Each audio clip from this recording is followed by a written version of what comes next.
ॐ अज्ञानतिमिरान्धस्य ज्ञानाञ्जनशलाकया चक्षुरुन्मिलितं येन तस्मै श्रीगुरवे नमः। वन्देऽहं श्रीगुरो श्रीयुत्पदकमलं श्रीगुरून् वैष्णवांश्च श्रीरूपं सागरजातं सहगण रघुनाथान्वितं तं सजीवम् साद्वैतं सावधूतं परिजनसहितं कृष्ण चैतन्यदेवं श्रीराधा कृष्णपादान् सहगण ललिता श्रीविशाखान्वितांश्च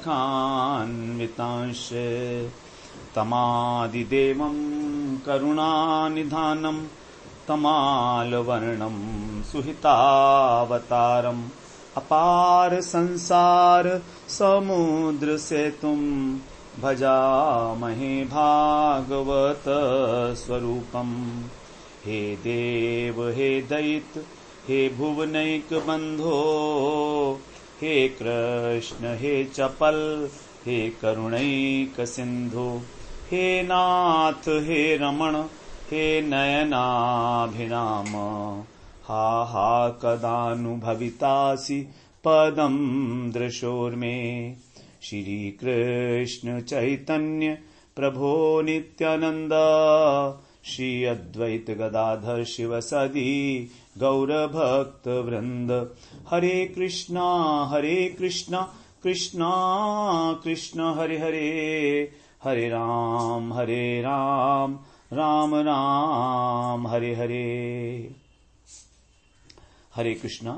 सर्वप्रथम मैं अपने गुरुपाद पद्म ओम विष्णुपाद अष्टोत्तर शत श्री श्रीमद् भक्ति वेदांत माधव गोसाई महाराज के चरण कमलों में अनंत कोटि दंडवत प्रणाम ज्ञापन करता हूं।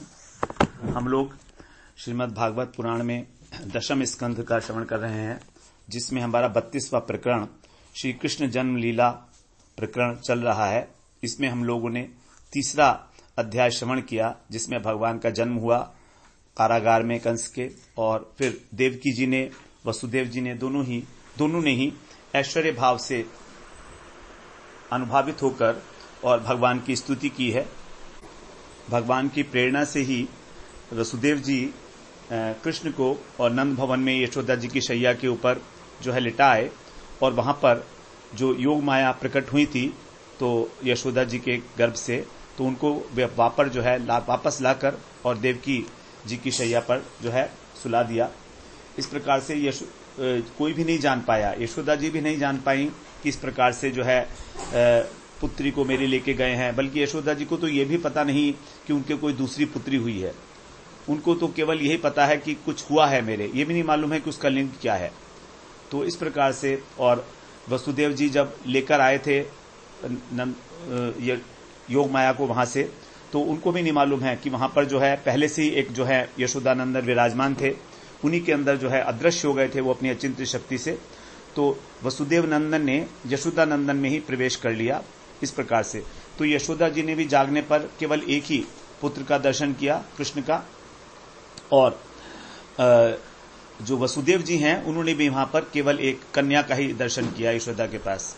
इस प्रकार से यहां पर बताया, और फिर वो लाकर जो है देवकी की शैया पर लेटा दिया है उन्होंने। फिर इधर उधर देखते हैं वसुदेव जी कि कहीं किसी ने मेरे को देख तो नहीं लिया है कारागार में घुसते हुए। तो देखा कि नहीं, कुछ भी नहीं, सब लोग जो है प्रगाढ़ निद्रा में सो रहे हैं। लेकिन जैसे ही वसुदेव जी ने उसको लेटाया वहां पर, तो कन्या जो है वो रोने लगी, और वसुदेव जी का जो बंधन है वो दोबारा से पूर्ववत हो गया। कृष्ण को हृदय में धारण करने से जो है वसुदेव जी का बंधन सब खुल गया था, क्योंकि जिनका ध्यान करने से भगवान का माया का बंधन जो है नष्ट हो जाता है। तो उन साक्षात जब कृष्ण को अपने हृदय में धारण कर रहे हैं, तो सामान्य जो लौह श्रृंखलाएं हैं, बेड़ियां हैं, वो खुल जाए तो इसमें कोई आश्चर्य का विषय नहीं है। उसी प्रकार से नंदालय में रखकर कृष्ण को जब वसुदेव जी ने माया को हृदय से लगाया और पुनः कंस के कारागार में प्रवेश किया, तो लोहे के जो किवाड़ है वो अपने आप बंद हो गए। अर्थात जो जीव माया को अपने गले लगाता है उसका इसी प्रकार से बंधन हो जाता है। तो इस प्रकार से कृष्ण को हृदय में धारण करने से संसार रूपी कारागार से जीव बाहर आ जाता है, और जब माया को धारण करता है तो वो कारागार में पुनः प्रवेश करता है, बंधन को प्राप्त होता है। तो इस प्रकार आबद्ध होकर वसुदेव और देवकी जो है पूर्व की भांति बैठ गए, और लेकिन नंदालय में अपने पुत्र को सुरक्षित रखने की बात जो है भूल नहीं पा रहे हैं। उनको चिंता लगी हुई है वसुदेव जी को कि क्या होगा, मेरे बच्चे का क्या होगा। तभी फिर अब चौथे अध्याय में हम लोग श्रवण करते हैं कि किस प्रकार जो है योग माया कंस के हाथ से छुटकर और दुर्गा देवी बनकर आकाश में जाकर भविष्यवाणी करती हैं। तो कह रहे हैं सुखदेव जी, श्री शुक उवाच बहिरंतः पुरद्वारः सर्वा पूर्ववदावृतः ततो बालध्वनिं श्रुत्वा गृहपाला समुत्थितः। सुखदेव जी कह रहे हैं कि इसके बाद क्या हुआ, पूर्ववत पहले की तरह से ही, पूर्ववत आवृता पहले के समान ही भीतर और बाहर दोनों ओर से बंद हो गए। कारागार के जो पूर्व द्वार थे तो उस पूर्व के द्वार दोनों जो हैं भीतर और बाहर दोनों से बंद हो गए। तो दरवाजे जो थे दोनों तरफ से बंद थे पहले के समान, आवृता माने बंद हो गए। और तथा बाल ध्वनिम श्रुत्वा, और तब उस बालक की ध्वनि सुनकर गृहपाला समुत्थिता, जो गृहपाल अर्थात जो चौकीदार थे, जो पहरेदार थे, वो उठ गए। तो उनकी जो नींद थी वो टूट गई। तो यहां पर कहा गया गृहपाला। गृहपाला कहा जाता है, जो संस्कृत के अंदर गृहपाला शब्द को कहा जाता है कि जो कुत्ते की भांति होते हैं। तो यहां गृहपालित कुत्ता जो होता है उसको गृहपाला बोलते हैं। और बाल ध्वनि मतलब नवजात शिशु के रोने की जो ध्वनि थी उसको उठकर। तो सब जाग गए हड़बड़ाकर कि ये क्या हो गया, बच्चा कैसे आ गया। बच्चा हो चुका है, समझ में आ गया। तो अब उसका जो उद्देश्य था कन्या का, वो रोने का उद्देश्य था जिससे कि कारागार के जो प्रहरी हैं उनकी निद्रा भंग हो जाए और वो जाकर कंस को जो है समाचार दे दें। यही उसका उद्देश्य था वास्तव में। अब यद्यपि उसको अनेकों बार देवकी ने शांत कराने का प्रयत्न किया लेकिन उसका रोना नहीं थम रहा था। तो सभी जो है प्रहरी जाग गए हड़बड़ाकर और सुनने लगे। अब उनको विश्वास हो गया कि हाँ, निश्चित रूप से देवकी के संतान ने जन्म ले लिया है। अब दूसरे श्लोक में बोल रहे हैं, ते तू तूणमुपव्रज्य देवक्या गर्भजन तत आचक्षुर्भोजराजाय यदुद्विग्न प्रतीक्षते।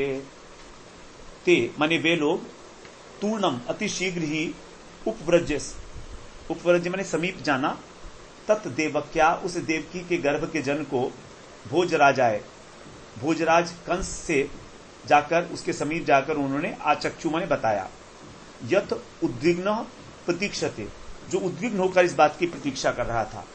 तो कंस बड़ा उद्विग्न था, किसी भी क्षण जो है देवकी के संतान का जन्म हो सकता था। तो जब बड़ी उत्कंठा से उसका वो जो है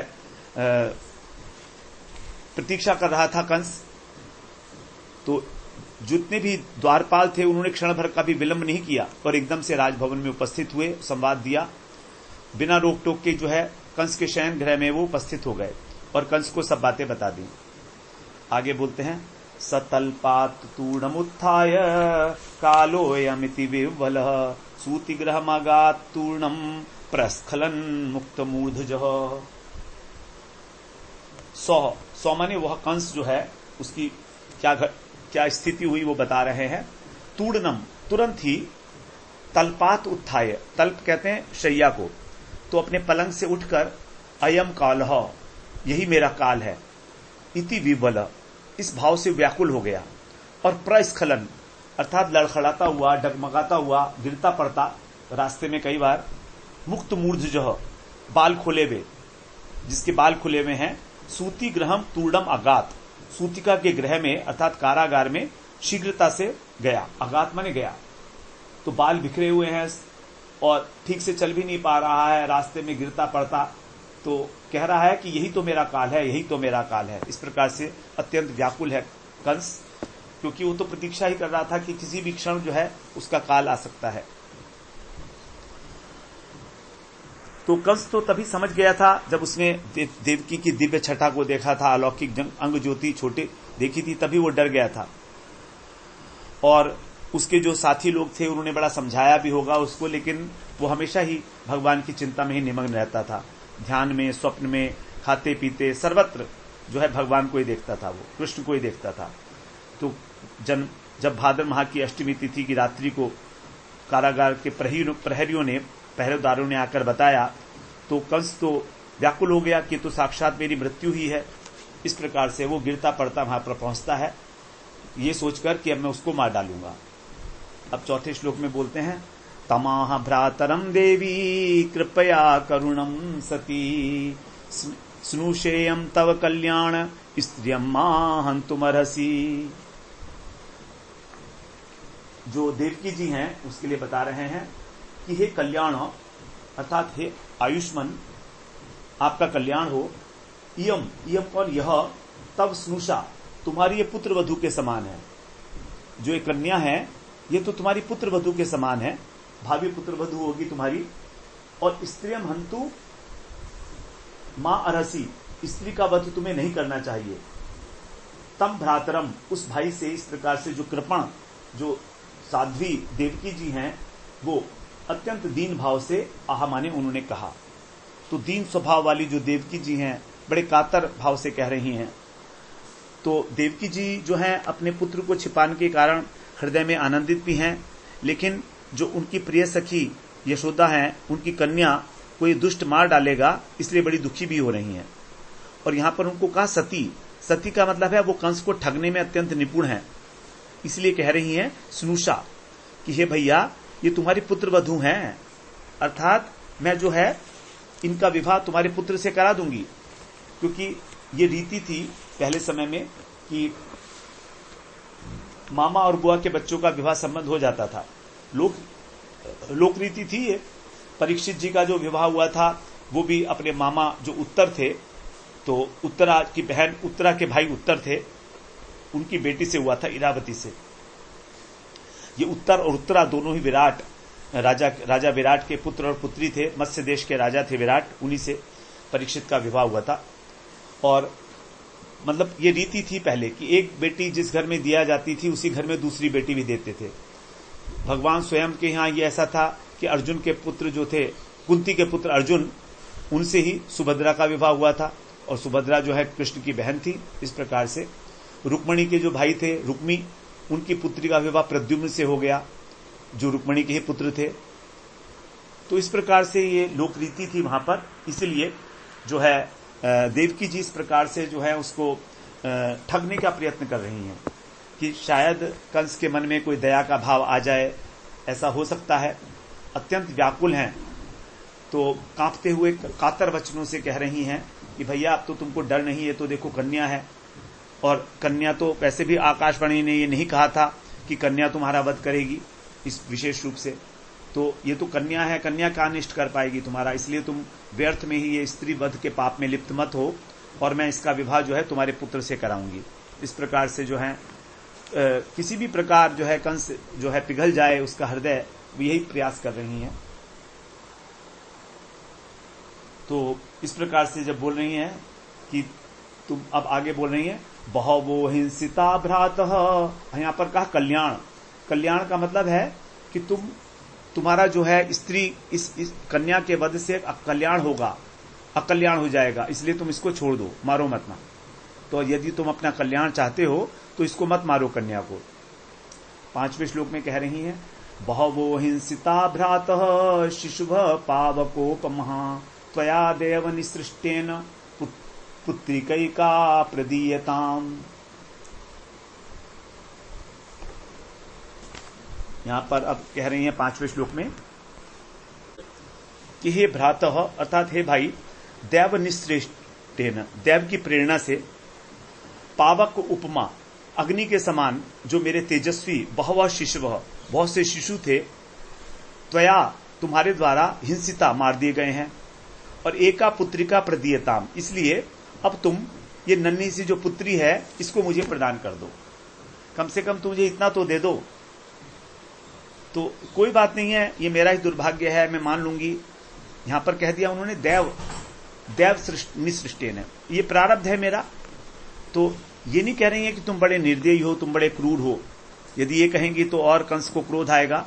तो कह रहे हैं ठीक है, दुर्भाग्य था मेरा, सभी बच्चे मेरे मारे गए, लेकिन भाई इस बार तो कन्या हुई है, इसलिए तुम इसके प्राणों की भिक्षा मुझे दो, मेरी गोद को सूना मत करो। प्रदीयताम, अर्थात तुम मुझे इसे प्रदान करो। इस प्रकार अत्यंत दैन्य भाव से जो है देवकी जी प्रार्थना कर रही हैं कि इस बार तुम इसको, यहां पर कहा पुत्रिका। पुत्रिका बोलते हैं जब बहुत छोटा बच्चा होता है तो उसको बोलते हैं पुत्री, पुत्रिका। क जो है वो प्रत्यय लगता है बहुत छोटे के लिए, अल्प के अर्थ में, क्योंकि तो बहुत छोटी सी है ना, इसलिए। जैसे बाल और बालक, दीप और दीपक, तो दीपक जो होता है बहुत छोटा होता है, तो अल्प के अर्थ में जो है ये प्रत्यय लगता है, इसलिए कह रहे हैं इयम प्रदीयताम, इस पुत्री को तो मुझे दे दो, तुम्हारी बड़ी कृपा होगी मेरे ऊपर यदि तुम और तुमको तो इससे कोई डर होना नहीं चाहिए किसी प्रकार से भी। तुमने मेरे इतने बच्चे मारे हैं, ये मेरा ही दुर्भाग्य था, तुम्हारा कोई दोष नहीं है। कह रहे हैं तुम्हारा इसमें कोई दोष नहीं है, ये मेरा ही दुर्भाग्य था कि मेरे इतने बच्चे मारे गए। तो अब ये तुम, क्योंकि कन्या से तो तुमको किसी प्रकार का कोई डर नहीं है।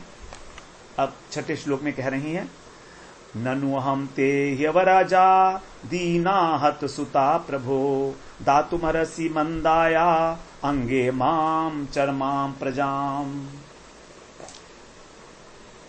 प्रभु, अब वहां पर प्रभु कह के संबोधन कर रही है। प्रभु अर्थात हे सर्व समर्थ, आप तो अनुग्रह करने में भी समर्थ हो, करुणा कर सकते हो। ननु माने निश्चित रूप से, अहम ते अवरजा, मैं तुम्हारी छोटी बहन हूं। अवर का मतलब है छोटा। हत सुता, और पुत्रों के मारे जाने से मैं अत्यंत दीन हो गई हूं, दीना हूं। मंदाया, और मैं बड़ा मंदभाग्नि हूं कि मेरे सामने ही मेरे जो है प्रारब्धवश 6 पुत्र मारे गए। तो इसलिए हे अंग, अर्थात हे मेरे प्रिय भाई, इमाम, ये जो मेरी चरमाम प्रजाम, ये जो मेरी अंतिम संतान है, दातुम अर्हसी, आप इसको मुझे दे दीजिए, दान दे दीजिए। ये मेरी अंतिम संतान है, 8वीं, तो आप इसको मुझे दान दीजिए। बड़ी मैं दुर्भाग्नि हूं, आज जो है पुत्र शोक से शोकातुर हो रही हूं, कारागार में बंदी हूं। तुम तो राजाधिराज हो, जो चाहे तुम कर सकते हो, तुम समर्थ हो, प्रभु हो। यदि तुम मारना ही चाहते हो इसको, तो फिर मैं इसकी रक्षा कहां से कर सकती हूं। लेकिन फिर भी मैं तुम्हारे चरणों में गिरकर और ये प्रार्थना करती हूं कि अंतिम जो कन्या है मेरी, इसको आप मुझे दान दे दीजिए, क्योंकि तुम समर्थ हो इसको देने में, जीवन देने में समर्थ हो। समर्थ से ही कुछ मांगा जा सकता है, जो समर्थ नहीं है उससे क्या मांगेंगे। तो इस प्रकार से अपने को मंद भाग्य कहते हुए और कह रही हैं तुम इसे मुझे दे दो। ये मान लो कि तुम्हारी पुत्र वधू ही है, इसलिए तुमको इसको जीवित रहने देना चाहिए। इस प्रकार से जो है देवकी जो है प्रार्थना कर रही हैं कंस से। अब 7वें श्लोक में सुखदेव जी बता रहे हैं, श्री शुक उवाच उपगुह्यात्मजामेवं रुदत्यादीन दीनवत् याचितस्तां विनिर्भत्सर्य हस्ताद अच्छिदे खलः। यहां कह रहे हैं कि आत्मजाम उपगुह्य, अपनी पुत्री को, उपगुह्य माने छाती से छिपाकर, छाती में गोद में छिपा दिया उन्होंने, ऐसा कहकर।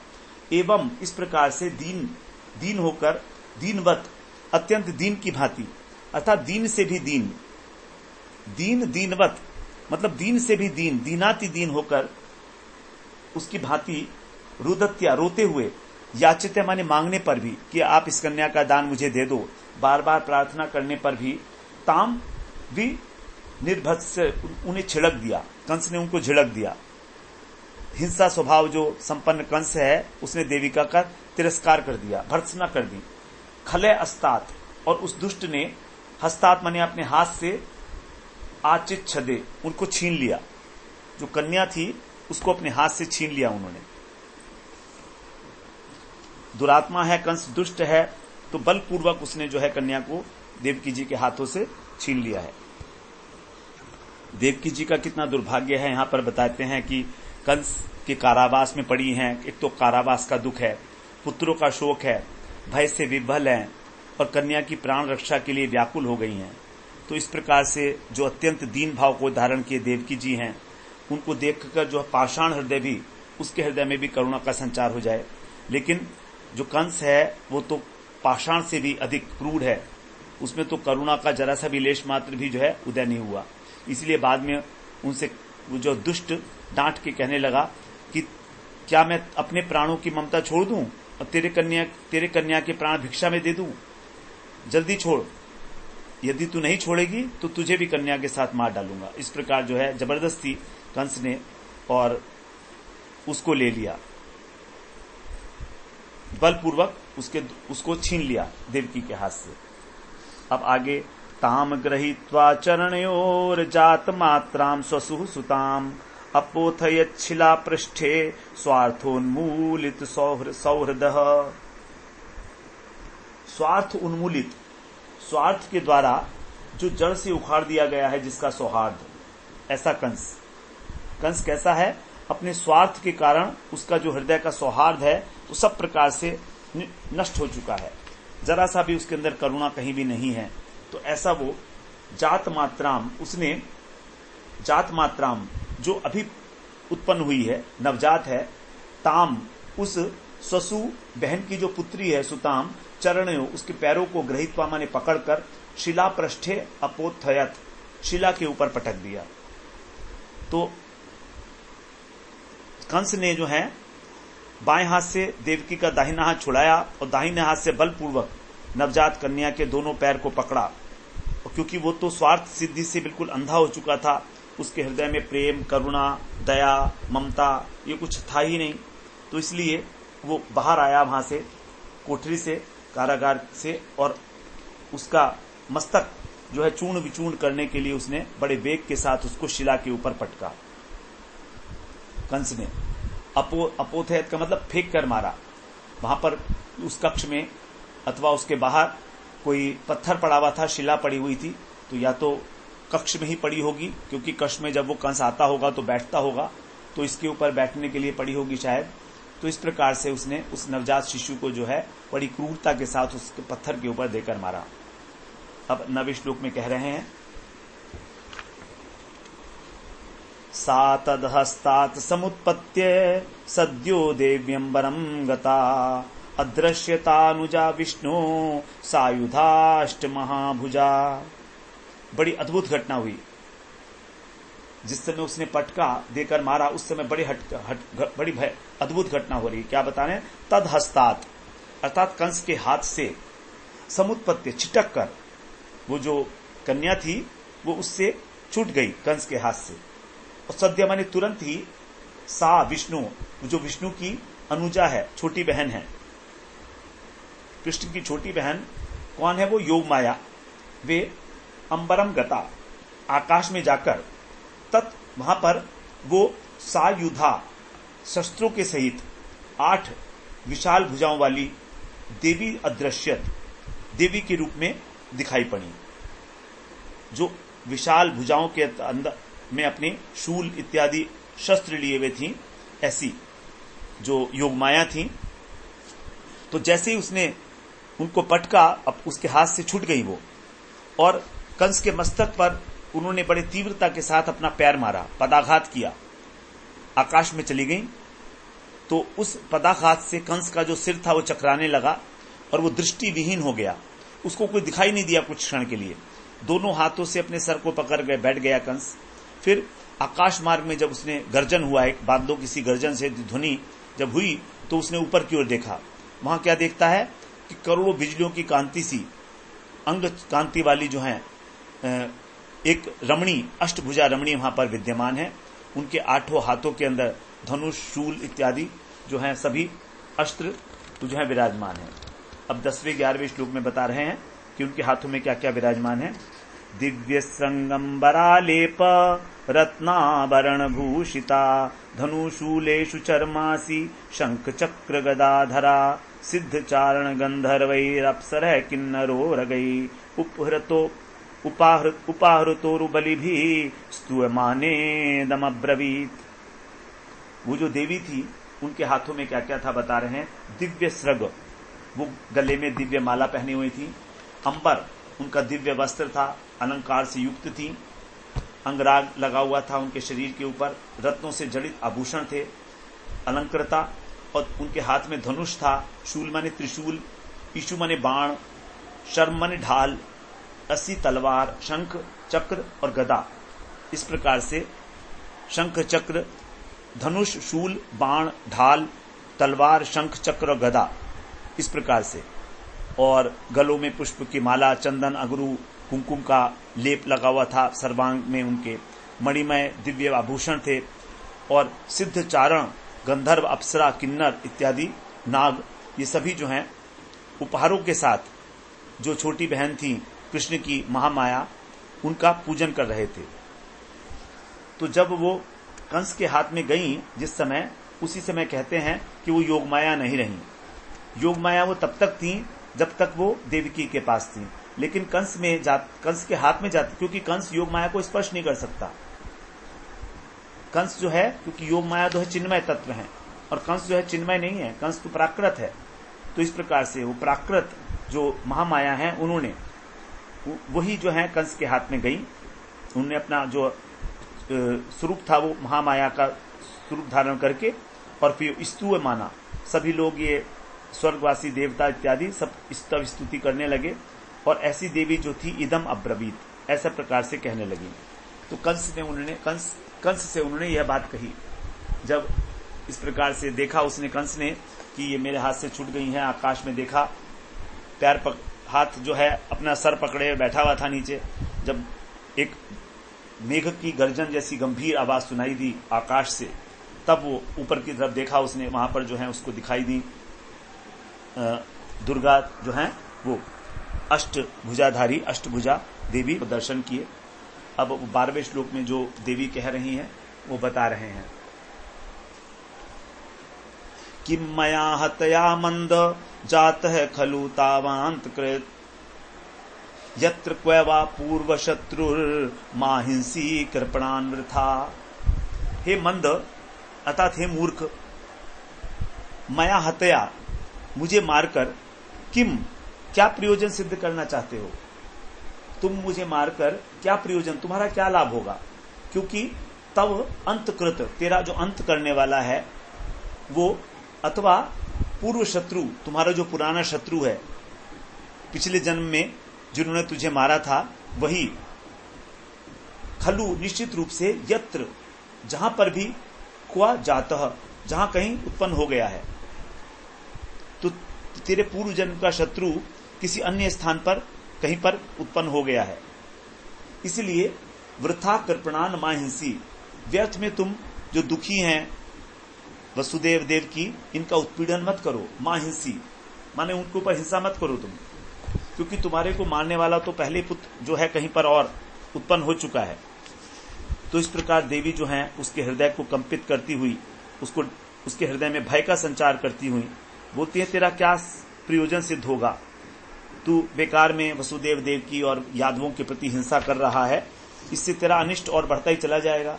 इससे तेरा जो उद्देश्य है वो तो सफल होगा नहीं। क्योंकि कंस का शत्रु क्या कहा? पूर्व जन्म का कालनेमी, क्योंकि कंस क्या है? पूर्व जन्म में कालनेमी था, और कालनेमी को भगवान ने मारा था, तो इसलिए कहा ये तेरा पूर्व शत्रु है। कालनेमी के समय से ही भगवान को कंस जो है वो अपना शत्रु मानता था। तो कृष्ण जो है किसी के शत्रु नहीं हो सकते, क्योंकि सभी उनके अंश हैं, लेकिन फिर भी राक्षस हैं, असुर हैं, तो वो तो मोहित हैं भगवान के माया से मोहित है, इसलिए भगवान को ही शत्रु मान लेते हैं अपना। अब यदि कंस पूछे उनसे कि देवी आप दर्शन दिए हो, मुझे ये भी बता दो कि वो कहाँ जन्म लिया है, तो योग माया ने ये नहीं बताया कि कहाँ पर है, तो उसको ढूंढना पड़ेगा। अब कंस को पता नहीं है वो कहाँ पर है, कंस को बिल्कुल नहीं मालूम है। तो छठे दिन जो है उसको पता लगा, जब पूतना ये कह के गई थी कि मैं गोकुल जा रही हूं, तो जब उसने पूतना के वध का समाचार सुना, तब उसको लगा कि हाँ, निश्चित रूप से मेरा जो शत्रु है वो गोकुल में है। लेकिन ये भी नहीं मालूम कि किसके घर में है, कहीं भी हो सकता है, क्योंकि जो भी असुर जाता था पूतना के बाद वो कभी वापस लौट कर तो गया नहीं। तो अब उस जो देवी हैं उन्होंने कहा जातः का मतलब है जन्म ले लिया है। ये नहीं कहा कि वो जन्म यहां पर लेकर यहां से गया है। यहां पर होना चाहिए तो गतः शब्द का प्रयोग, क्योंकि योग माया तो जानती हैं कि कृष्ण का जन्म तो जो है यशोदा के यहां है, तो इसलिए यहां पर गतः नहीं कहा। तो यशोदा नंदन जो हैं वो तो वहां पर है ही, वहीं जातः। तो यहां से स्पष्ट होता है कि यशोदा जी के ही पुत्र हैं वो। योग माया वरना ये कहती कि तेरा जो है शत्रु यहां पैदा होकर चला गया है कहीं, ये नहीं कहा, गतः शब्द नहीं कहा गया। तो इसका मतलब यह है कि कृष्ण के ब्रज में ही जन्म लेने की पुष्टि हो रही है। ये वैष्णव सिद्धांत यही है। वैष्णव ने ये कहा है कि कृष्ण जो हैं वो ब्रज में ही जन्म लिए हैं। देवकी और वसुदेव के यहाँ तो वो केवल प्रकट हुए हैं, ये तो वसुदेव नंदन है, लेकिन जो पूर्ण कृष्ण है, स्वयं कृष्ण है, वो जो है वहीं ब्रज में ही जन्म लिए हैं यशोदा जी के गर्भ से। इस प्रकार से यहां पर भी ये बात की पुष्टि हो जाती है।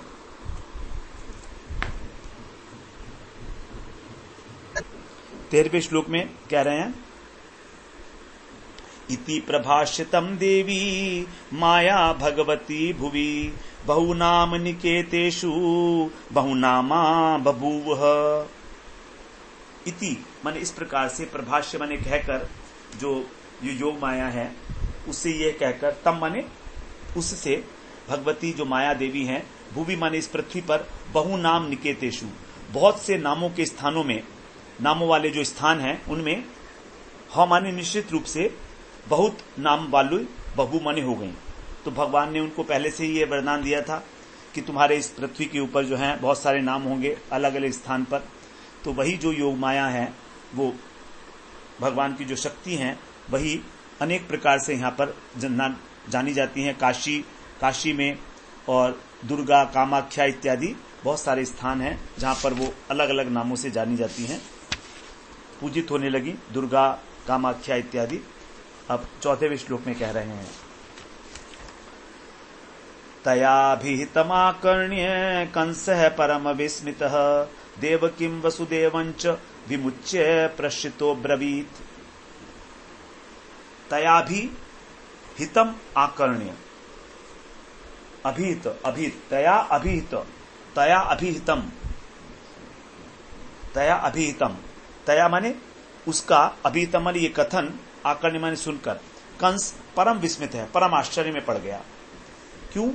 क्योंकि और फिर क्या किया उसने, देवकीम च वसुदेवम च, और देवकी और वसुदेव को उन्होंने विमुच्य माने बंधन मुक्त करके, प्रश्रित उनसे विनम्र भाव में, और इस प्रकार से बोला। तो हाथ जोड़कर बोल रहा है, प्रश्रित माने हाथ जोड़कर बड़े नम्र स्वभाव से जो है बोल रहा है। यही है असुरों का स्वभाव, क्षणे रुष्टा क्षणे तुष्टा। कभी तो बहुत रुष्ट हो जाते हैं और कभी बहुत तुष्ट हो जाते हैं। रुष्ट और तुष्ट किस समय क्या हो गए ये मालूम नहीं है।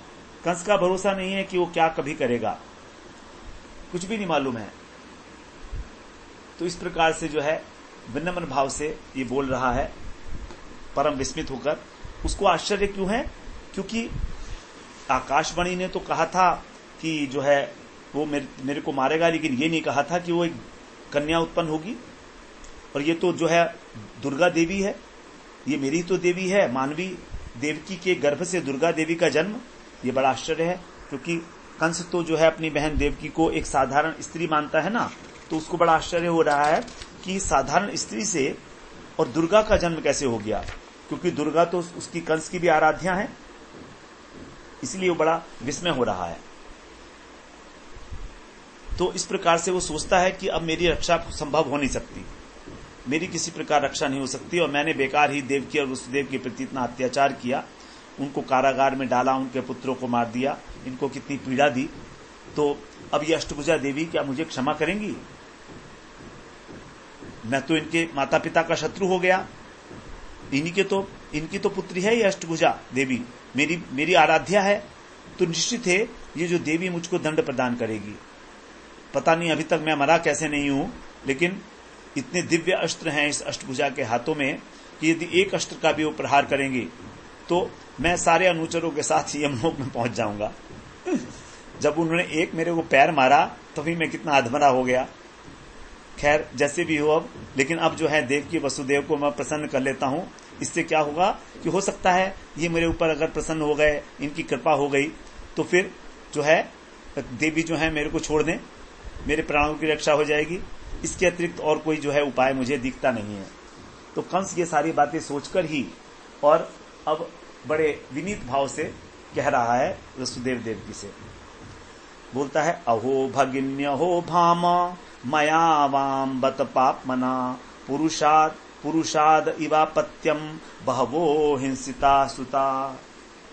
अहो भगनी, हे भगनी अर्थात हे बहन, और हे भाम, हे बहनोई जी, भाम कहते हैं बहनोई को, वसुदेव, बत कितना खेद है, अत्यंत खेद के साथ मैं ये कह रहा हूं कि मया माने मुझ, पाप मना पापी ने, पुरुषाद इव, पुरुषाद कहते हैं राक्षस को, एक राक्षस की भांति मैंने वाम आप दोनों के बहुत से सुता जो पुत्र थे, अपत्य संतान थी आपकी, उनको हिंसिता मैंने मार दिया। तो राक्षस की भांति मैंने जो है आपकी संतान को, जैसे राक्षस मार देते हैं उस प्रकार से मैंने आपकी संतान को मारा है। ये अत्यंत खेद की बात है मेरे लिए। तो प्राचीन समय में जो है ये एक था कि राक्षस अपने बच्चों को पैदा होते ही खा जाते थे, अपने ही बच्चों को। एक दिन क्या हुआ कि पार्वती जी ने किसी राक्षस को अपने ही शिशु संतान को खाते हुए देख लिया। तब उन्होंने उस बच्चे की जीवन रक्षा के लिए राक्षसों को ये कहा कि आज से राक्षस बालक जन्म लेते के साथ ही और बड़े बलशाली हो जाएंगे और उनके सारे अवयव जो हैं पूरे होंगे। ये नहीं कि वो बच्चे होंगे फिर बड़े होंगे फिर बड़े होंगे, पैदा होते ही वो पूरे के पूरे युवक हो जाएंगे, प्रौढ़ावस्था युवावस्था को प्राप्त हो जाएंगे। तो फिर जब युवावस्था बन जाएगी तो उनके जो पिता है राक्षस, वो उनको खा नहीं पाएगा। तो तब से राक्षस अपने बच्चों को खा नहीं पाते हैं। अब क्योंकि कंस ने अपने बहन के भाइयों का बच्चों का विनाश किया है, इसलिए वो अनुतप्त है, मन मन में पश्चाताप कर रहा है और कह रहा है मैंने राक्षस की भांति बालकों की हत्या की है। तो बहन के और अपने संतान में भेद नहीं कर रहा है यहाँ पर, इसलिए उसने अपने को कहा मैं राक्षस के तुल्य हूं। जैसे राक्षस अपने बच्चों को खा जाता है, उसी तरह से मैं भी तुम्हारे बच्चों को खा गया। अब देखिए, कहता है कि मैं अपने प्राणों को बचाना चाहता था, अत्यंत ममता था, इसलिए मेरे मन में जो धर्म है वो दूर हो गया था, धर्म बुद्धि मेरी। वैसे तो मैं बहुत धार्मिक हूं, लेकिन अपने प्राणों को बचाने के लिए मैं जो है इस प्रकार से दुर्बुद्धि हो गया था, धर्म का मैंने त्याग कर दिया था और मैंने आपके प्रति कोई सद्भावना नहीं दिखाई। जानबूझकर मैंने ये नहीं किया, क्योंकि मुझे भी अपना डर था मरने का। इसीलिए अब जब मैंने इस प्रकार के पाप कर लिए हैं तो पता नहीं मेरा क्या होगा। और विस्मित इसलिए हो रहा था वो कि आकाशवाणी झूठी कैसे हुई। तो अब आगे कह रहा है, सत्वम त्यक्त कारुण्य त्यक्त ज्ञाति सुहृत खलः कांकलोकान वै गमिष्यति ब्रह्म हेव मृतः श्वसन। अपने को ही वो जो है धिक्कारते हुए कह रहा है कि त्यक्त कारुण्य है, मैंने अपनी करुणा को त्याग दिया और ज्ञाति सुहृत जो मेरे ही जाति के और मेरे ही सुहृद थे उनके द्वारा त्यागा गया मैं। सतु अहम, वह मैं अत्यंत दुष्ट हूं, श्वास लेता हुआ भी मैं कैसा हूं, मृतः मरे के समान हूं, ब्रह्म हत्यारे के समान हूं मैं। और निश्चित रूप से कान माने पता नहीं कहां पर, लोकान गमिष्यामी, मुझे मेरा पता नहीं क्या होगा अंत, मैं कौन से लोक में जाऊंगा, कितना बड़ा भयंकर नरक मुझको मिलेगा, मुझे नहीं मालूम है, क्योंकि मैंने इतना बड़ा पाप कर्म किया है। तो यहां पर जो है ऐसे में कह रहा है कि मैं सांस तो ले रहा हूं, ऐसा दिख रहा है, लेकिन मैं ब्रह्मघाती की तरह से हूं। हो सकता है मुझको महारौरव नरक मिले। मैंने आपके प्रति किसी प्रकार की सद्भावना नहीं रखी। आप ये वसुदेव जी मेरे बहन हैं, देवक मेरे चाचा हैं, तो किसी की भी मैंने जो है परवाह ना करते हुए बड़े पाप कर्म किए। पता नहीं कौन से नरक में जाऊंगा मैं। तो लेकिन मेरे स्पर्श से जो है वो तो नरक भी दूषित हो जाएगा। जीते जी ही मैं मृत के समान हूं। इस प्रकार से जो है अपने को अत्यंत तिरस्कार करते हुए और क्षमा याचना के लिए भूमिका बना रहा है वसुदेव देवकी के आगे। तो हम लोग फिर अगले सत्र में 17वें श्लोक से आगे श्रवण करते हैं। वांछा कल्पतरुभ्यश्च कृपा सिंधुभ्य एव च पतितानां पावनेभ्यो वैष्णवेभ्यो नमो नमः।